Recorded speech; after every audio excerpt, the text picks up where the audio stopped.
katambike at good day, good afternoon all sa lahat. Yan. Ang oras pala natin is 1:18 na ng hapon sa petsa na May 2. Yan, 2025. Friday. Yan. So, Friday nga ba? Tama, Friday. So, yun. May i-share lang ako. So, yun, mga katambike. Kanina, kwento ko sa inyo. Kanina, nasa grocery store ako. Hindi ko nasasabihin kung saan grocery store na yun. May matanda na naka 4 wheels na e-bike at hindi galawang manibela ng mga security guard pati siya. So, I help. Tumulong ako. Yung pagtulong ko na yon para maigalaw yung manibela, maipark ng tama yung e-bike na 4 wheels. Ako pa tong nakagasgas ng sasakyan o ng pick-up. Maliit na gasgas naman. Pero nabigla ko dun sa nangyari at mas kinabigla ko, sinabi sa akin ng may-ari ng e-bike na senior na may problema na daw yung e-bike niya. So, dun ako nagulat. So, sa loob-loob ko, mabuting loob na nga ako. Tapos, ito pa mangyayari. E di, yun. Sabi ng security ng grocery store, sir, picturean ko yung ID mo. Tsaka kunin ko yung contact number mo para ibigay natin sa may-ari ng pick-up. Sabi ko, sige, walang problema. So, kasalanan ko din naman yun. Hindi ko muna inalam kung anong problema ng e-bike. So, kasalanan ko din naman yun. At kung pananagutin nila ako, handa naman ako.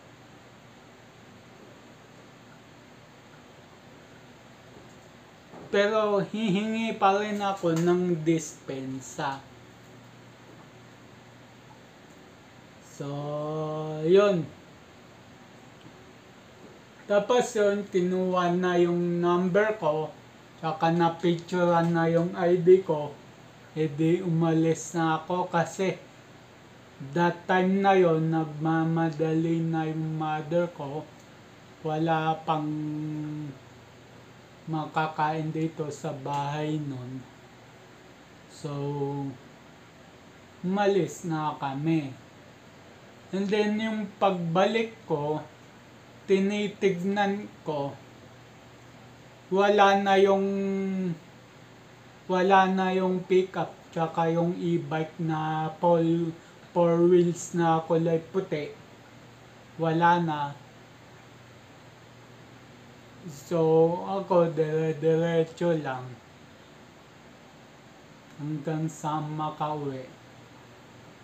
And then, sabi ko sa mother ko, tsaka sa father ko, yun nga nangyari, sinabi ko. Tapos, sabi ko na lang, pagka hindi ako natawagan ng may-ari ng pickup, ibig sabihin, hinayaan niya na at salamat. Pero kung tinawagan ako at willing siyang magpabayad, no choice ako, babayaran ko. Kung wala man akong pambayad, kung sabihin nila sa akin na ipabarangay ako, ipakulong ako, malugod kung maunawaan yun.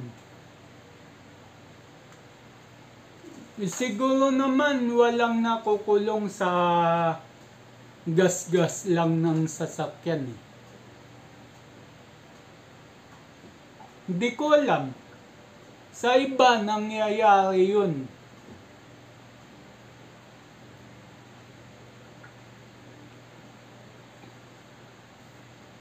Hindi ko alam. Kasi sa tagal-tagal ko nang nagmamaneho, motor, sasakyan, yung minamaneho ko hindi manual na sasakyan. Ay hindi matic, manual, yung may clutch, may kambyo. Yung sa motor naman, manual matic, minaneo ko na.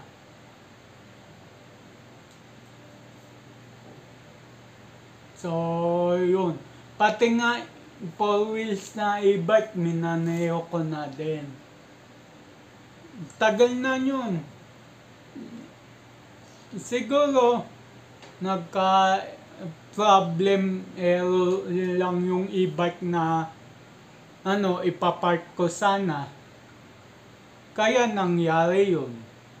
Pero pag tingin ko sa pickup, yung sa tambol ng e-bike, sa tambol ng pickup sa likod, doon ako na hindi ko hinawakan. Kasi pag hinawakan ko, baka lalong pa. Kaya tinignan ko, maigi, sinipat ko. May alam din ako sa pagsisipat kung may yupe, kung maliit ang yupe, o maliit ang gas-gas. May alam naman ako dyan. So, sinipat ko, maliit lang yung gas-gas, maliit lang yung kayod. So, makukuha na yon sa bapping.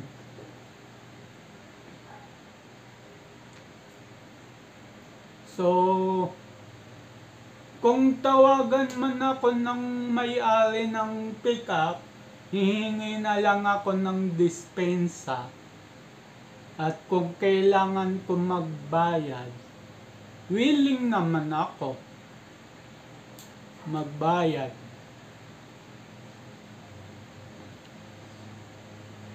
So,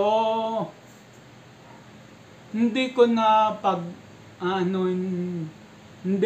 pagbabayarin yung magulang ko dun. Nanay ko, tatay ko. Hindi na, ako na bahala. Total, ako naman nakagawa ng fault. So, ako rin magsesettle.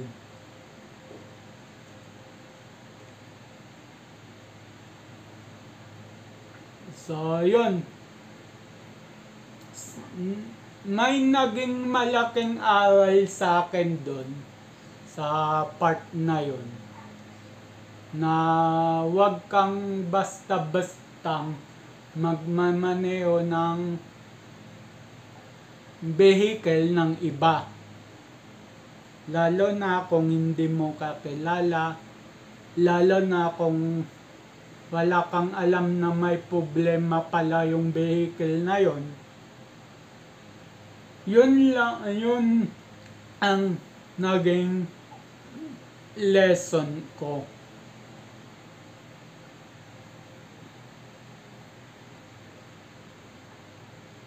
So, yun.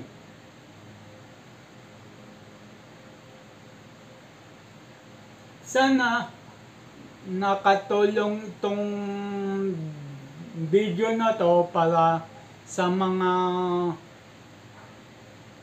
susubok na mag-pulse na e-bike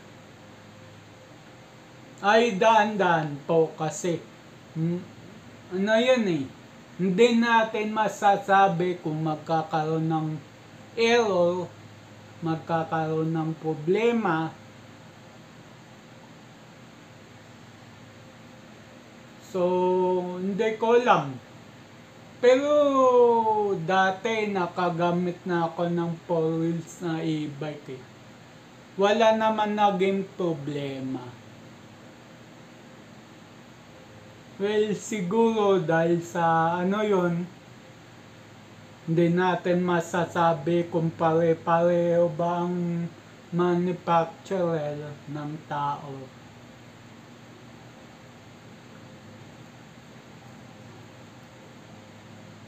So yun, sa mga magsusubok diyan, ingat-ingat na lang po. Malaking lesson talaga sa akin yun. So, ayun. So, yun mga katambak at mag-uurong na pala ako. So, yun. At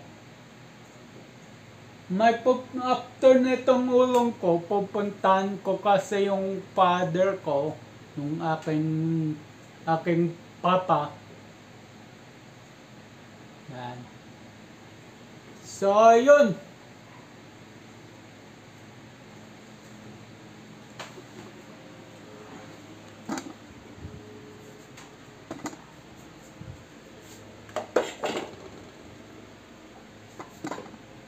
So, ulungan ko muna yung kaldero.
So yung mga katambay ka, tapos na ako mag-ulong ngayon. Itatapon ko na lang sa kanal to. At lalagay ko sa botehan ko yung ano, yung bote ng toyo.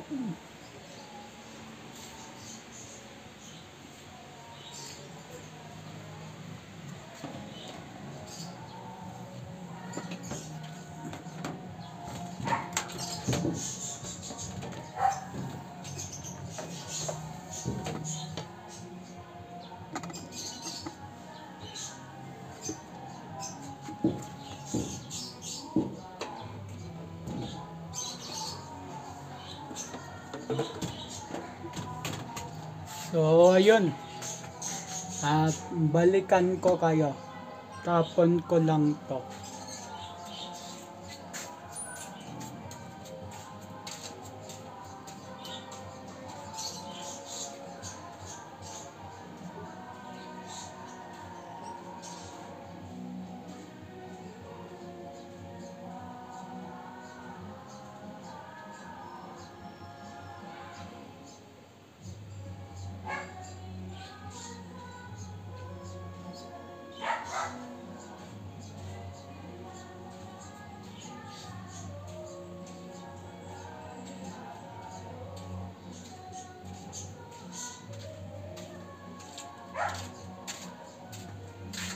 So, ayun mga katambay at makabalik na ako.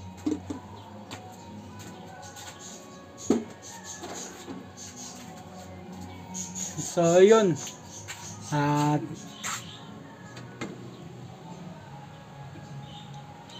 yun.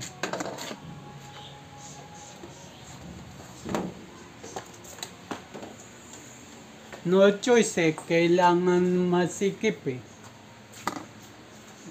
Maikli lang kasi yung parkingan ko. Ngayon, bagya pa nakabukas yung gate. Pero sa gabi, pagka matutulog na lahat, sinasara ko yung gate. Tapos, pagka nasasara yung gate, nalalak siya. Yung e-bike, sagad na dito sa screen door. So, ang ginagawa ko pag gabi, binubuksan ko ng todo yung screen door. Tapos, inaatras ko yung e-bike sa lolo big. Sinasara ko yung gate. Tapos, na siya, sakto na siya doon dito sa main door. Tama na dito yung basket. Saktong-sakto siya. Ganyan na lang ang space. So, yun. Kailangan kong mag-isip ng paraan kung paano. Papausog ko ba yung gate namin o ipapatanggal ko ba yung screen door? Daming pumapasok sa isip ko. So pagka pinatanggal ko naman yung screen door o tanggalin ko screen door, makikita kami sa labas. Panay sara kami ng main door. Kaya ang init. So, gawin ko na lang, i-adjust na lang konti yung gate. Total, kaya pa naman. Miski ganun yung daan ko kanina sa screen door, basta nakausad yung gate, masasara ng matatangka. Okay na yon, may konting iuusog pa. Sa gabi pala, bago ko matulog, minsan ginawa ko yon. bukas todo screen door, tapos bagya ko atras yung e-bike, sara ng gate. Ngayon hindi na. May kadena na ako na mahaba. So kinakadena ko yung dalawang gate, nakaawang siyang ganyan. Kinakadena ko siya. Tsaka ko nilalak. So ganun na lang ginagawa ko para makadaan din ako dito kahit hindi ibukas todo yung screen door.